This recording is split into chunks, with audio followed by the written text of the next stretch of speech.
Bonjour, bonjour, messieurs, dames. Bonjour, and welcome to this session on saving peace building from global competition. My name is Stuart Patrick. I'm a senior fellow and director of the program on global order and institutions at the Carnegie Endowment for International Peace. It's my great pleasure to moderate this distinguished panel. Our task today is to consider what, if anything, the world can do to prevent geopolitical competition from exacerbating and overriding, exacerbating violent conflict and undermining peace processes around the world. We only have 45 minutes for this challenge, but because we have an illustrious panel, that should be plenty of time to solve the world's problems. I want to introduce briefly our distinguished guests. Hassan Salameh is Professor Emeritus of International Relations at Sciences Po, where he was the founding director of the Paris School of International Affairs.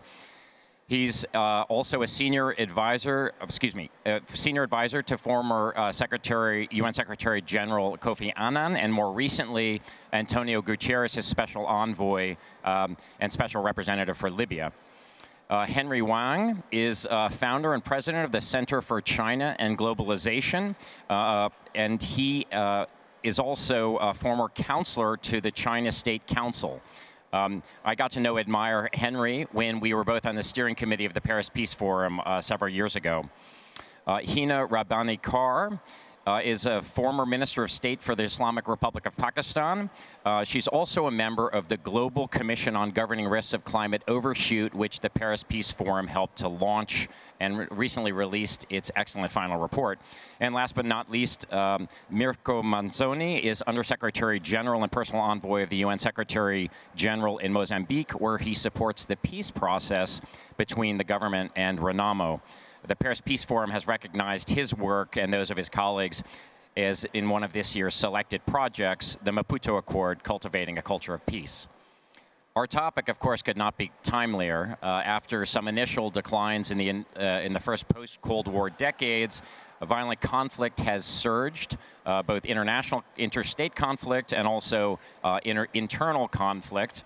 That's most obvious in the case of the Russian invasion of Ukraine, and of course in the conflict in Gaza more recently.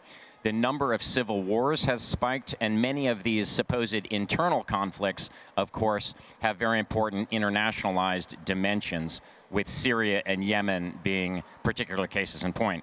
The human costs have obviously been enormous. Today, 2 billion people, a quarter of humanity, lives in fragile and conflict-affected states, and that includes more than half of the world's extremely poor. More than 100 million people have been displaced from their homes, either as refugees or IDPs. And at the same time, as a new crisis group report notes, international support for peacemaking and peacekeeping is deteriorating. This upsurge in global violence has multiple causes, as we all know, but surely one of them is the surge in geopolitical competition around the world, which has had great powers become involved either directly or indirectly in those conflicts. It's complicated, and it's at times paralyzed collective security, including with the UN Security Council. This is most obvious in the case of Ukraine, where one of the P5 members is not only an aggressor nation, but it's also used its veto to block enforcement. At the same time, the picture is not entirely black and white. As we'll discuss, the rise of a more multipolar world potentially opens up new possibilities for emerging powers such as China, Brazil, Turkey, India, and others to fill the vacuum and perhaps provide their own good offices and bring them to bear in conflict situations. Finally, in this difficult context, the UN Secretary General Antonio Guterres has proposed his own blueprint, a new agenda for peace, echoing that of Secretary General Boutros-Boutros-Ghali of 3 decades ago. A blueprint, a set of aspirations, and he hopes a practical roadmap for peacemaking. With those preliminaries, what I'd like to do is pose questions to our distinguished panelists, starting, we'll probably do a couple of tours de table, and we'll start with Henry.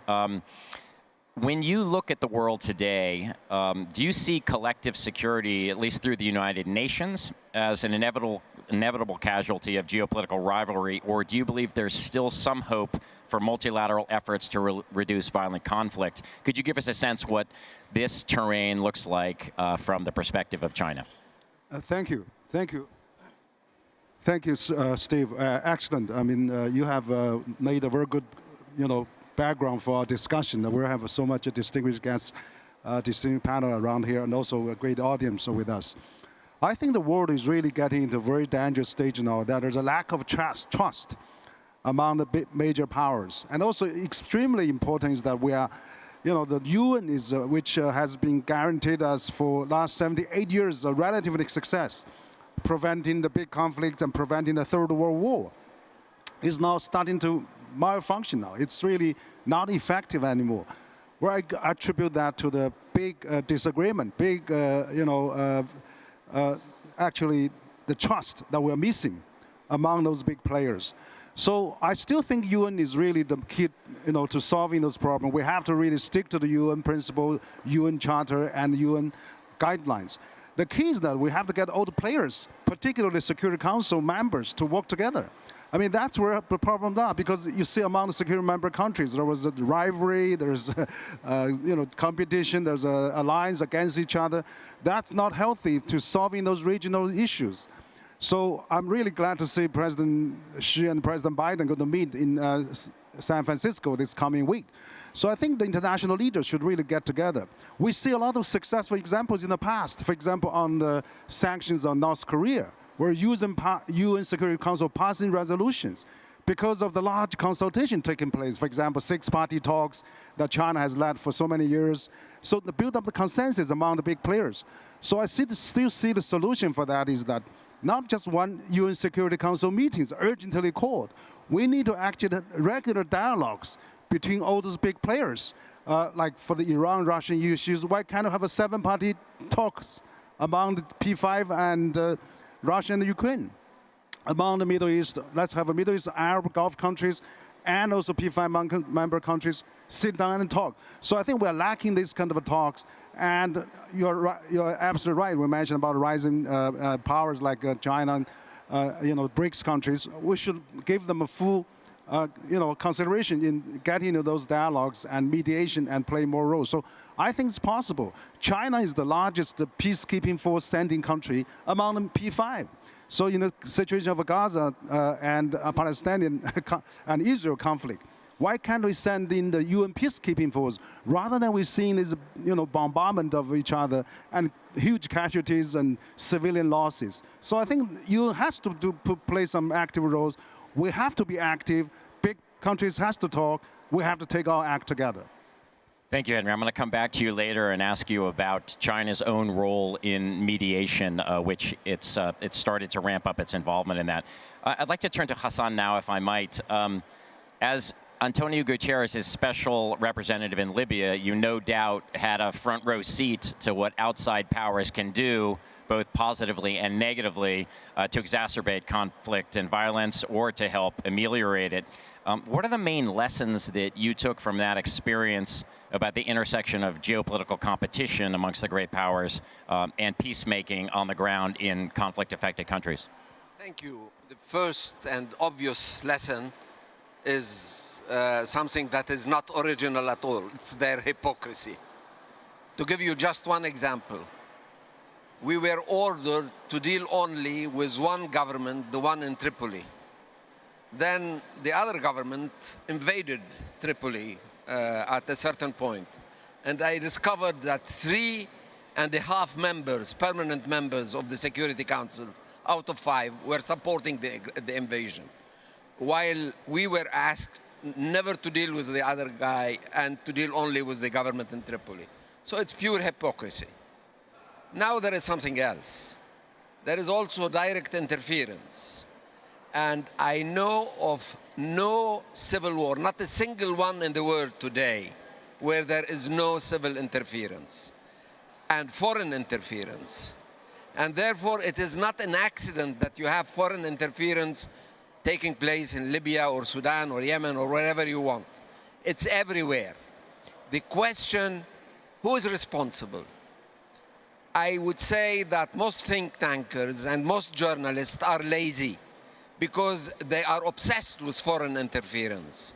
In fact, it is the domestic dynamics that makes foreign interference happen. It is local players who call for interference, facilitate interference, give legitimacy to interference. Otherwise, it would not necessarily happen. And I think we tend to be lazy and say, hey, why is this country interfering in that country? We don't take into consideration the fact that somebody invited that country to come and interfere. In Libya, the ceasefire has been produced by the efforts of the UN mission I was heading, but also by the fact that one country decided to intervene directly, Turkey, to the support of the government in Tripoli. And this brings us to another story, which is that most of the war that took place in Libya was not among Libyans, but among mercenaries paid for by the Libyans. Because Libya is a rich country, and that can allow itself to pay mercenaries from all over the world. So sometimes a famous battle in Libya was a battle fought by people from Darfur and other from Niger, and very few locals. The mercenaries brought by the Turks were mainly from Syria. In fact, they had been fighting in Syria for a long while. They came and put an end to the encirclement of Tripoli in the spring of 2020. So I think a whole reading of the civil wars need to take place. Civil war is not anymore something that is confined within borders. All civil wars call for interference, and the responsibility for it is less of the interferer on the interferer side and more on the domestic politics. Not so many people now have the patience to read, follow, and understand. That is why the most important decision I think I took in Libya was to compel the UN mission to go back to Libya, live in Libya, and follow from as close as possible what is happening in the domestic politics in Libya, which is the heart of the matter. Thank you. Thank you so much, Hassan. I'll come back a little bit later to talk about some of the Secretary General's visions for the future. Shifting to Hina, if I might. Your country has been a leading contributor to UN peace operations, as well as obviously a vocal advocate for a more equitable international order that provides greater voice and weight to countries of the Global South. I'd like to get your assessment of potential reforms to both the composition and decision rules of the UN Security Council. Traditionalists might argue that actually the Security Council is working just fine because it was basically set up, at least in part, to prevent the collective force of the international community from being used against any one of its most powerful members. But frankly, for the rest of us, I think that there's a sense that that this is simply a license for abuse by the great powers, and that they can hide behind their veto, either for themselves or, frankly, for their allies as well. Do you have thoughts about what could be done to make a more equitable and just order that might involve, at the United Nations, and what can be done when the Security Council is blocked? Is there more of a role for the UN General Assembly, which has obviously, in the context of Ukraine, been increasingly asserting itself? Or do you have visions or aspirations for Security Council reform? Okay, so thank you. And you know, it's very interesting that sitting in the moment that we're sitting in history right now, where we are perhaps making the most mistakes of a proportion that history is certainly going to judge us. We're not going to judge ourselves right now. We're going to let it pass. But history is going to certainly stand judge to the moment. And we still think that we can continue to talk about good intentions, our ability to have a just and fair order. I don't think we intend to have a just and fair order. The intention will have to come before anything else. I think we do not will to have a just and fair order. Let's pause for a moment and look at the moment that we're sitting in. We have had Security Council resolutions calling for, I was looking at the title, calling for the protection of civilians and upholding legal and humanitarian obligations vetoed not once, but already many times since 7th October by countries which are supposed to be the policemen of morality, legality, order, and are supposed to be the ones keeping us away from chaos. So it's really an appalling moment. And I think we need to really absorb it and recognize it. Now, I just want to say that countries who abstained even were 45. Okay, I'm very glad in the second resolution, not in the first one, France wasn't one of the abstainers. But in the first one, even France was, France, UK, US, right? And in the second one, you have still the UK, countries like India, who we are projecting to be the next Security Council members so they can to be the abstainers. And what are we seeking? What is the multilateral system seeking over there through the Security Council resolution? Protection of civilians and upholding legal and humanitarian obligations. So if we cannot, as humanity, come to agree on that, I think we should close the book of how to reform and start questioning our will to do so. At the same time, where Gassam talked about the word hypocrisy, we see that all over the world being used quite excessively because it should be used. We have, we're sitting here talking about multilateralism, whether it will work or not. We've seen the statement of Antonio Guterres, who happens to be the Secretary General of the United Nations. We know that he said that more journalists have died in the last 3 weeks than in any other conflict, any time in the history of the United Nations. We've seen him say that I think more UN workers have died than any other conflict anywhere, and more journalists have died in the last 3 weeks trying to report than any other conflict since 1992, I believe. And we know that 75% of the 10,000 people who've been killed are women and children. So what I'm saying is that since we all stand by and since we allow this moment to pass, I don't think the system, which was already fractured, will be able to hold. Because the difference I want to also mention, and you mentioned whether it should be the General Assembly and whether that should be empowered, and this is very telling. Because when the same vote goes to the General Assembly, 120 countries are in favor of that. 120 countries. So this shows how the policemen of the world, through the Security Council, etc., are actually quite undemocratically representing the world's wish to move on a crisis like this. And we do have the solution, but first of all, before anything else, I think we have to have the will to have the solutions. I think right now the will to have the solution is absolutely not there. The great power competition is less power competition and more competition to continue its hegemonic, in some ways, sense of entitlement and exceptionalism, which has been very, very costly. And as somebody who sits on the other side of the planet, I can tell you that war has come to Europe now, and you can feel the effects of war. War has been in my parts of the world for the last 3 decades, and we have been seeing its impact. So I'm right now at the most pessimistic that I have been in the last 46 years of my life, certainly in the last 22 years since I've been in government. And I feel now we're at a moment where we are at precipice, and something will have to give way. Either this will break completely, and there will be more chaos which will not be managed, because words, you cannot use the language of peace to propagate war anymore. You cannot use the language of security to deliver on insecurity.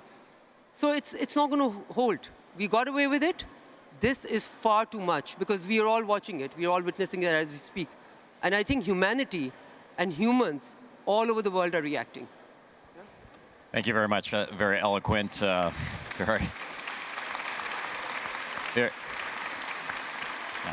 very eloquent reminder of the increasing gap between the words in the Charter and actual behavior of member states, not least the most powerful states in the international community. Let me turn now to Mirko.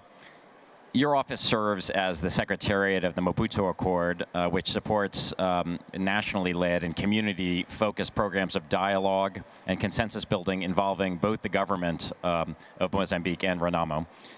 Can you tell us a little bit, partly I want to have some good news here, or could you tell us a little bit about some of the relative successes and perhaps also some failures of that effort, and maybe the role, hopefully productive, that some of the major powers have played in this effort? Yeah, Thank you very much first for giving me the opportunity to speak about Mozambique and for Mozambique. I think that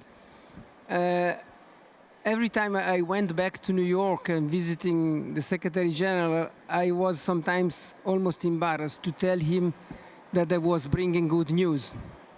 Because in this world where we see definitely that conflict, they are expanding and growing, I think that the experience in Mozambique can maybe bring some lessons that they can be applied maybe in other conflicts. Myself personally, I'm not a super talkative person. I'm very discreet, but maybe this is also important inside the process. We tried in Mozambique, first of all, to not apply any agenda. When I listened to Ghassan Salam about interference, what we did in Mozambique, actually, we did all what we could to protect the space for the dialogue between the parties. We gave a lot of, let's say, we gave the full room to them. We tried to serve really the needs of the party, putting aside what we believe was right. Sometimes I experienced very clearly that what I had in mind was wrong. And we tried very much to build a process which then could be considered really a national process. We put, as I said, in front first the agenda of the party. We put aside our ambition, and we try to build solution. We try to help them in building their solution. I have to admit that sometimes I give you example. It is difficult because when you have also to manage the international community or the diplomats around that they would like also to teach you what is right and wrong, it's not easy. And I give you an example very simple. You know, transitional justice. When we were building up the process and there was the time of deciding what we need to do with the past, how we treat that past. And I remember that, of course, all diplomats, they were explaining to me, you have absolutely to introduce the concept of dealing with the past, of transitional justice, building up a commission, trying to, the classic approach we have. So when you try to introduce this to Mozambicans, they just remain silent and they smile. Because it's not their approach. It's definitely not their approach. So we were listening to them, we tried. They know what is wrong, and they know what went wrong. So we tried to ask to them how they wanted to deal with that past first, what they wanted to do with that past. And instead of, let's say, looking at the past, we tried to look at the future. Instead of working with the Ministry of Interior in building a big commission and a big exercise, we tried to work with the youth, trying to introduce a culture of peace, trying to to make sure that what happened will not happen anymore. These were points. But going back to what can be learned from Mozambique and applied also in conflict that they are ongoing now. Ce que nous avons appris au Mozambique et qui pourrait s'appliquer au conflit actuel, c'est qu'il faut refuser de laisser déléguer ce processus à d'autres.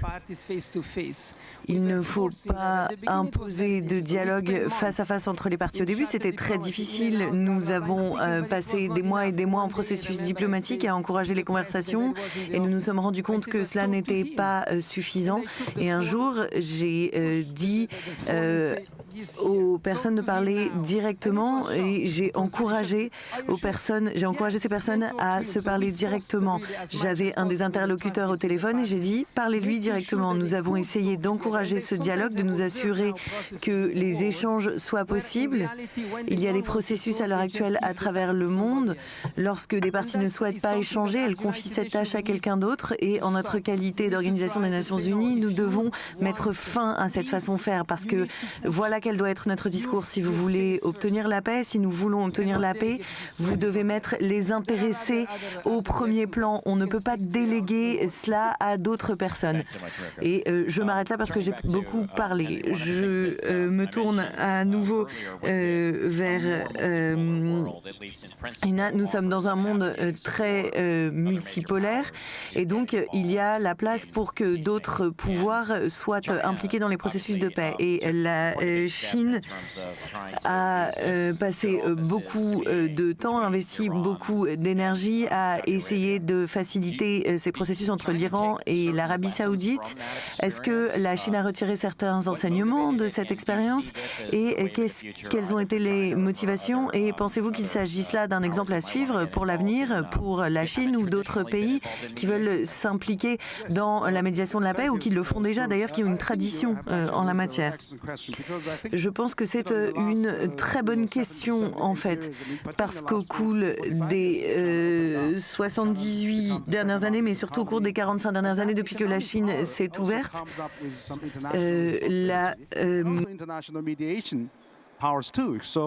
for example, China, strike the deal between Saudi and Iranian, but the fact of the matter is that China is a large trading partner of both countries. And that also, historically, China does not have many baggages with them. China has really had a great relation with them. And also, China has no intervention or invasion of any other country in the last 40 years. You haven't seen anything happen like that. So China probably now become a very credible mediator in terms of sorting out differences. And also, I think those countries, while other major powers failed to mediate and maybe also have a lot of negative impact itself, as we heard from this panel. So China stands out as a clean, as a really a neutral, but also very effective guarantor of the peace.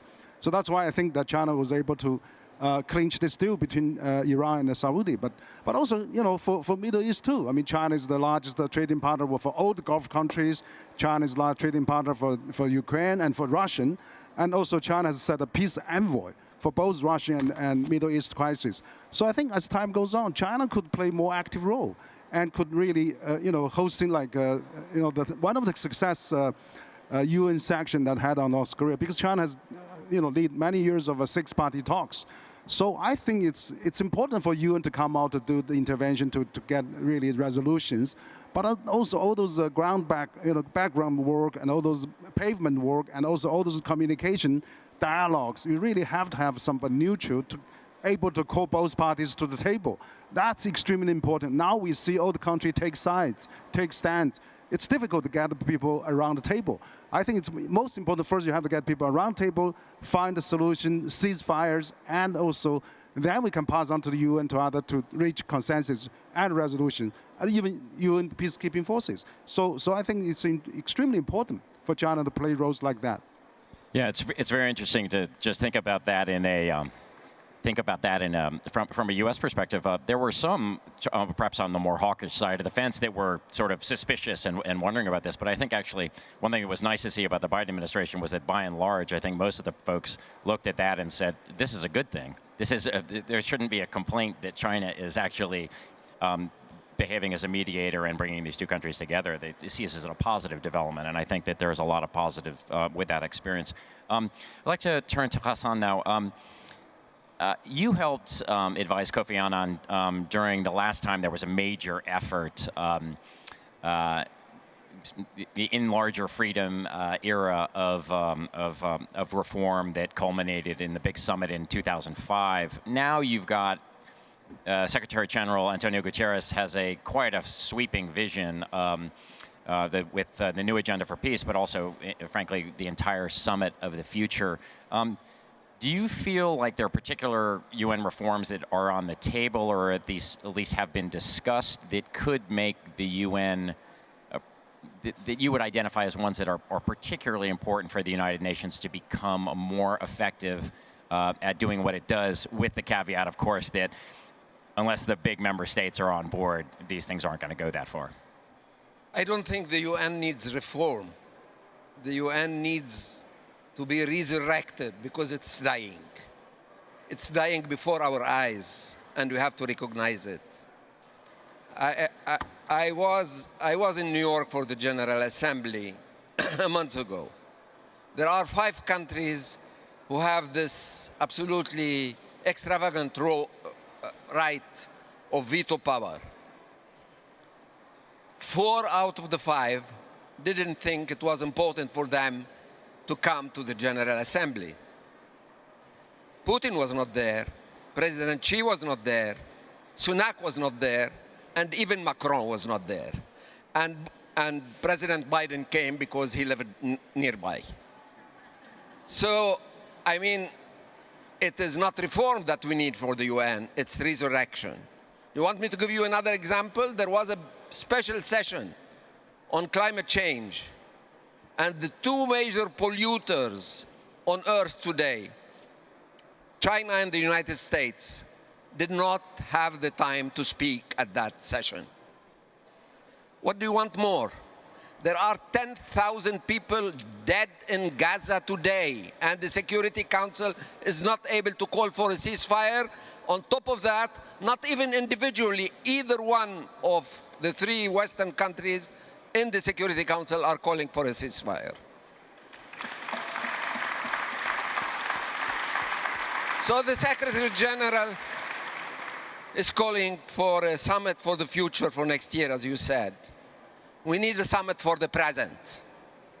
We need them to come around that table and give it some of the ingredient of what a collective security could be, because that's where collective security is enshrined. It's in the Security Council. And that institution is dead as far as this collective security mission is concerned. And people are suffering from that. And don't tell me, let the Africans solve the African problems, let the Asians solve the Asian problems. This is one way of shedding responsibility on others to solve the problem. So yes, we are facing a big challenge. And the challenge is the complete paralysis of multilateralism. The more our heads of state meet each other, because they keep meeting each other, G30, G20, G10, G-5, G7, you call it. And the more they meet, the less they agree. And the challenges are before us. And we are not really using our multilateral institutions to... So when the Secretary General calls for a summit to revive the institution, in fact, it's not revival that we need, it's resurrection. Thank you.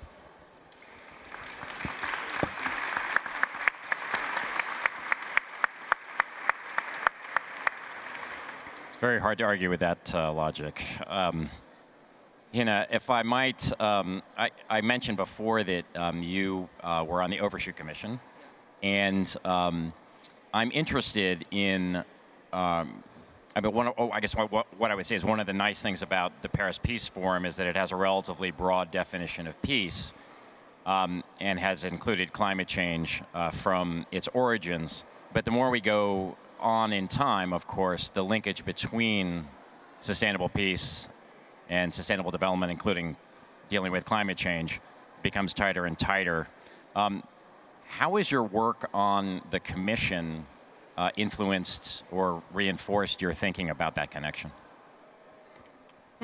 So I think, currently I truly believe, I want to say that the cost of repetition, that we are really in a moment where we should not be talking about systems holding when we are putting systems to shreds through our actions, right? Because I think what we're witnessing in humanity, what we're witnessing is a humanitarian crisis which is unfolding on the TV screens. We are watching the killing, we are watching the bloodshed, we are watching children dying, and we're saying we do not want to do anything about it.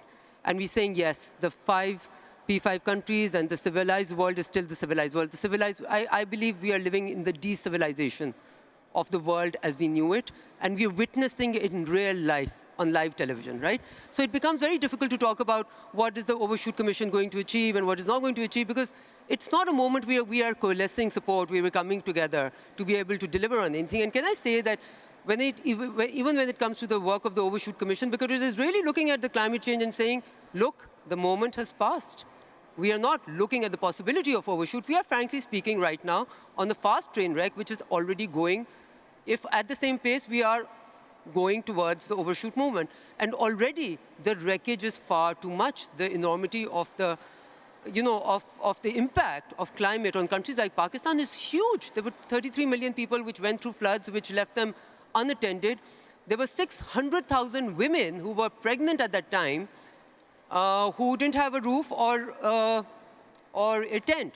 And at the same time, I was invited to come and witness a feminist foreign policy on the sidelines of the General Assembly, where women leaders, really important countries' women leaders, continued to talk about loss and damage fund as if it was a figment of somebody's imagination or not a real thing. So what is a feminist foreign policy if it cannot change your country's position to something which is relatable, which is reflective of or sensitive to the needs of women? So I think we've bogged ourselves too deeply into our stated position.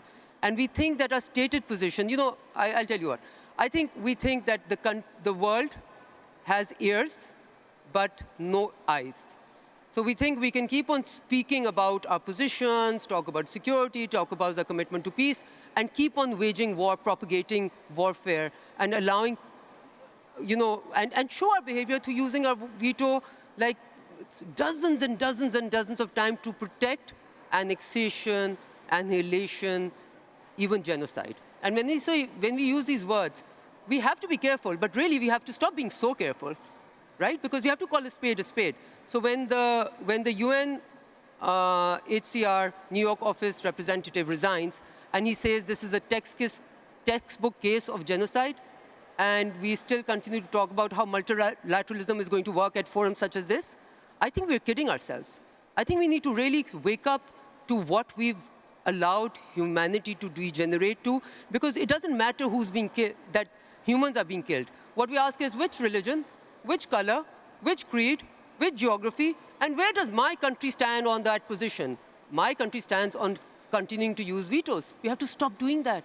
We have to first be humans. So really, I'm at a place where I think climate change and many other things are going to suffer because we have chosen conflict over dealing with what is a living crisis. Because this conflict, this competition that we've created with China is actually keeping us away from delivering on the global goods. And we are allowing the global goods to remain undelivered and actually learning how to fight over them also. So we are actually experiencing a moment of destabilization and seeking conflict over peace, using the language of peace to propagate war, using every human rights. We are weaponizing the human rights agenda and the development agenda. Because we use, when we target someone and we kill and we say, I'm the killer, it's cool. Because everyone's recognizing you're a killer. But when you say, I'm the peace giver, I'm the one who's your refuge, I'm the one, and propagating killing, that's the dangerous moment. Because then there is no difference between right or wrong. And I think, I'm just going to end by this. What I want to say is that, you know how Brexit happened? And a lot of people thought it wasn't the best thing to do for Britain. Most of the people who voted for Brexit were actually the older population who weren't going to suffer through or benefit from Brexit, right? What is happening in the world is exactly the same. We have old leaders, leaders who are no more in sync with the demands which are being generated from people on the streets, whether it is in the West or in the East. The General Assembly vote of 120 countries telling you that humanitarian pause is not only a requirement, but it must happen, and ceasefire is not a luxury to be bestowed, but is a requirement, shows you that the rest of the world is not with what is considered to be the elite West. And this is a very, very dangerous moment.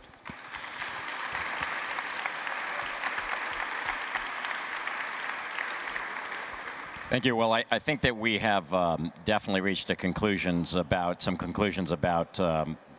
the failures of multilateralism particularly at the UN level, not least because of its major powers. But Mirko, I'd like to get your thoughts with respect to the role of regional organizations. I'm particularly thinking about the African Union in helping deliver on peace building and peacemaking. How did your office, or has your office, interacted with regional and sub-regional organizations on the African continent, in particular with respect to the peace process in Mozambique? I will for sure answer that question, but let me comment also what Gassam Salameh said. I think it is important what he said, and I think it is also the time of focus on truth and stopping these big hypocrisies that they are going around. We cannot cope anymore with that. You know, in Africa, they would like to speak, they would like to count, they would like to be at the table. So I think that building peace is not a Western business. It's not, you know, Africa needs to be listened, and I think it's the time to give them space also in the global arena and let them speak. I think in the agenda, the new agenda for peace of the Secretary General is very clear, is asking to bringing on board as much voices as possible. And in that sense also regional organizations that they are doing good work, they need to be taken on board in building peace. I think it's the time of honesty. It's just the time of honesty and truth. I think we have to go back to basic value and rebuild, of course, the United Nations on that, and stopping to just accepting vetoes all the time, but also giving floor to the one that today they start to count, and they have, and they deserve that space to speak for the world. It's the time to open up and to be honest. It's just the time to be honest. Thank you. Thank you. We have about 4 minutes left, which is not a lot of time, but I'd like now to invite any questions from the audience on this topic.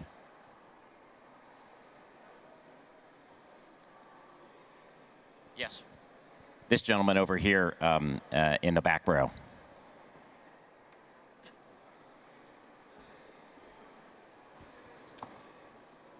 Sorry.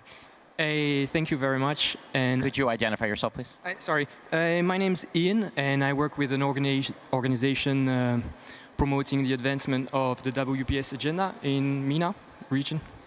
And so we had a very clear diagnostic. And my question is, what's next? What are some of the solutions, or what is the world of tomorrow going to look like if multilateralism doesn't work anymore?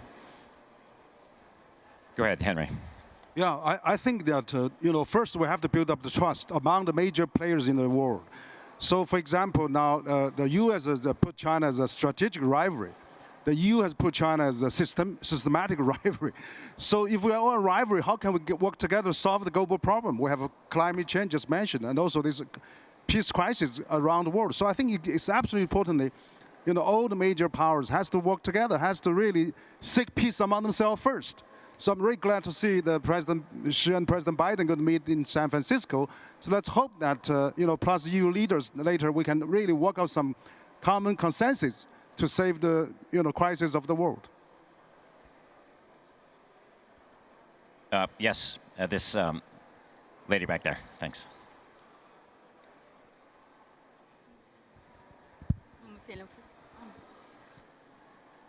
Bonjour et merci à toutes. Good morning, and thank you very much. When it comes to peace, I have an idea to promote the role of women, because women are the ones working towards peace.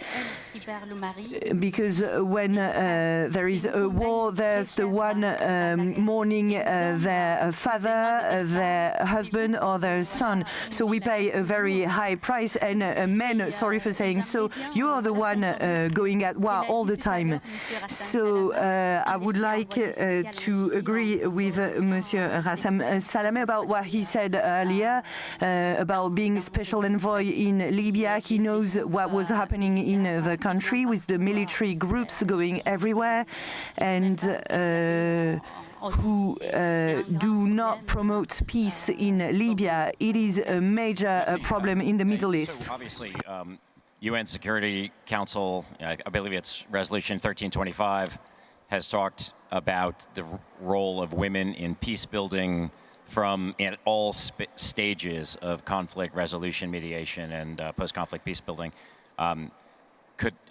do any of you have any thoughts about how that's implemented itself in the field in your experiences and its importance? That's very politically correct, and I applaud it. That's very politically correct, and I applaud it. Now, there is another issue. The issue is the Security Council still around? We have 2 wars today, and one superpower is completely preventing the Security Council from dealing with one war, and another superpower is preventing the Council from dealing with the other war. So if the 2 major wars taking place in Ukraine and Palestine are not to be dealt with by the Security Council, what is the Security Council there for, with or without women?